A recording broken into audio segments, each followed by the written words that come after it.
Hi guys, I thought I would do a quick video talking about the 3 books I DNF'd in January. I kept meaning to do these videos last year and then I never got round to it, and then inevitably I would get rid of the books and then forget about what I had to say about them. So I'm going to try and do this more consistently, and I do DNF quite a few books, so I think I'll end up having enough books to talk about in a video each month. So the first book I DNF'd I was actually really sad about because it is In the Country by Mia Alvar. So this was released a few years ago and I've wanted it from the moment it was released, and it has amazing ratings on Goodreads. This is a short story collection which focuses on people from the Philippines, in the Philippines, and also people who have emigrated and are living in different places all over the world. I read the first 4 stories and I was expecting to love this because the way people had described it in their reviews, it sounded like the exact sort of short story collection I would really enjoy, and I was thinking, oh, this is going to be great and I'm going to follow her as a writer and just going to be so happy. And that just didn't happen. The first few stories all had, like, I don't even know how to describe it. They had something a bit off about them, a bit unsettling, a bit sort of not nice. And I just didn't like it. And that sounds bizarre because I'm happy to read books that are twisted and odd, but this was realist stuff and just some characters doing some not very nice things. I felt like there was no heart to these stories. I didn't like any of the people and therefore I didn't care about any of them, and so I sort of was just reading the story to see what happened but had no like connection. And again, I'm usually fine with reading about unlikable characters, but this just didn't work for me. I also didn't think there was anything special about the writing. It was just like standard. There was nothing bad about it, but also nothing that was really beautiful. There was no sort of lines I reread. And then I read the 4th story and it was going to be like my deciding story, and that was called Shadow Families, and I actually thought that was the best of the 4 I read, and it sort of annoyed me because I was like, you know, I was so certain I was going to DNF this one, and then this one has sort of pulled me back in.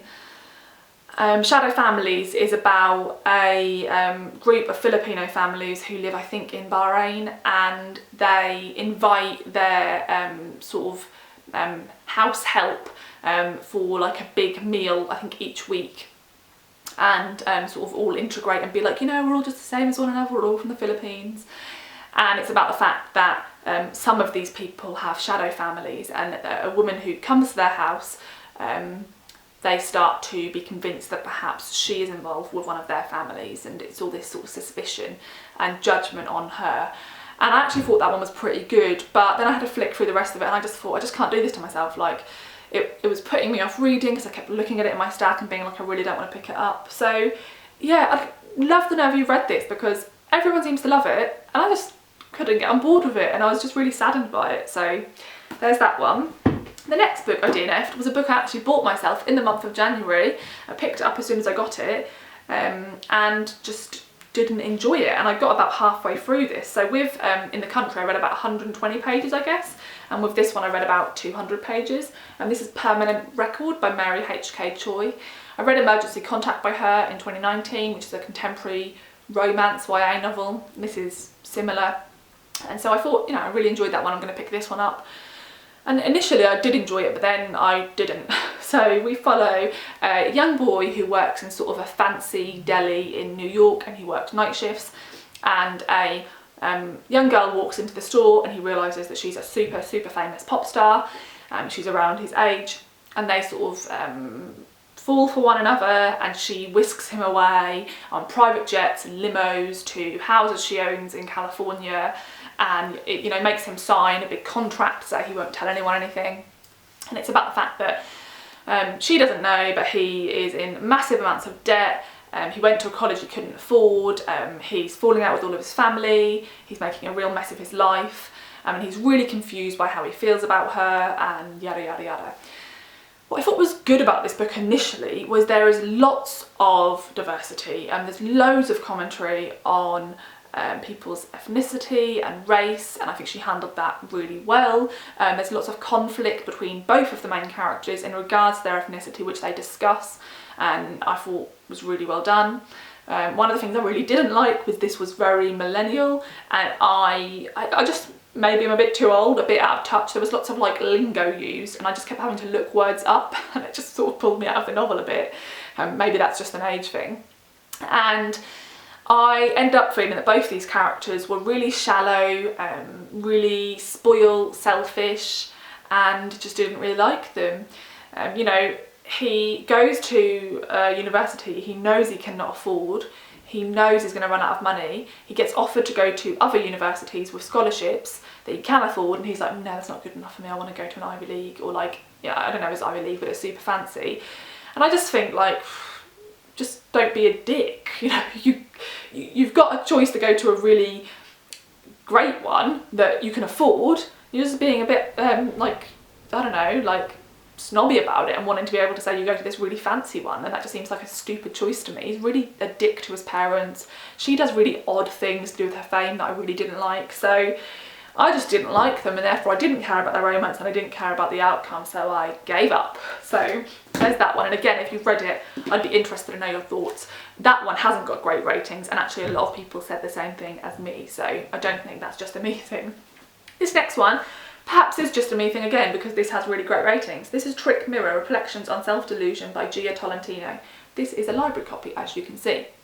So I heard people rave about this. It basically was like, it's an essay collection by a woman in her like late 20s, early 30s, and I'm going to give it a go. And I didn't really look into what it was about, to be honest.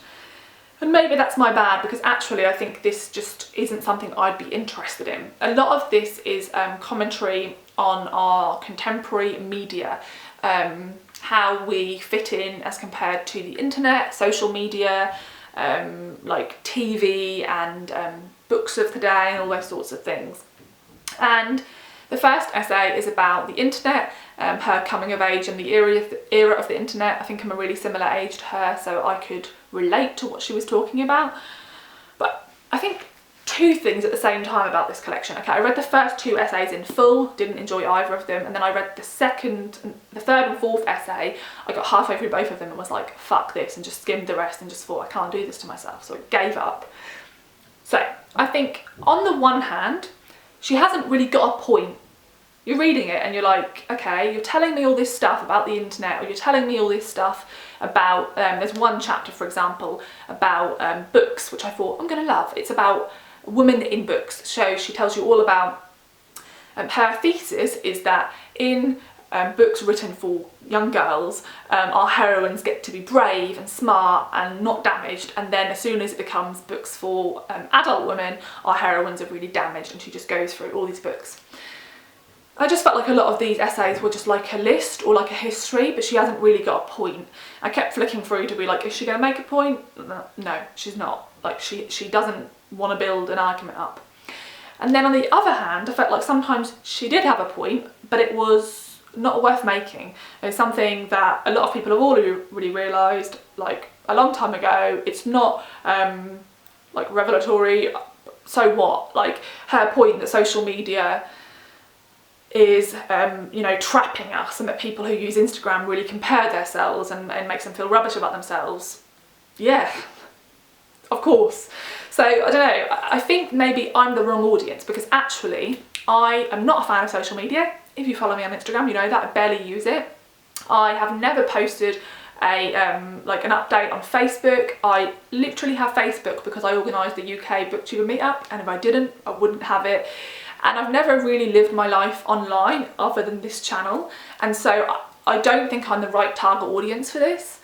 And I just, yeah, I was trapped between her not having a point, and then when she did have a point, it being not worth saying. So that sounds really harsh, but yeah, I didn't feel like I disliked her at all. I just felt like this wasn't for me, and I didn't really get what everyone was saying about it. Like, I don't get why this is super celebrated. Obviously I only read 4 of the essays out of, you know, I think there's 9, but not for me. So those are the 3 books I DNF'd in January. Obviously, if you've read them, I'd love to know what you think of them, and also I'd love to know your thoughts on DNFing. If you've DNF'd anything in the month of January, I am trying to be very serious about DNFing now, because there's so many amazing books out there. Why the fuck waste your time with ones you do not enjoy? And whenever I think of a book where I've been not enjoying it and I force myself to read it until the end, I've always regretted it afterwards. So yeah.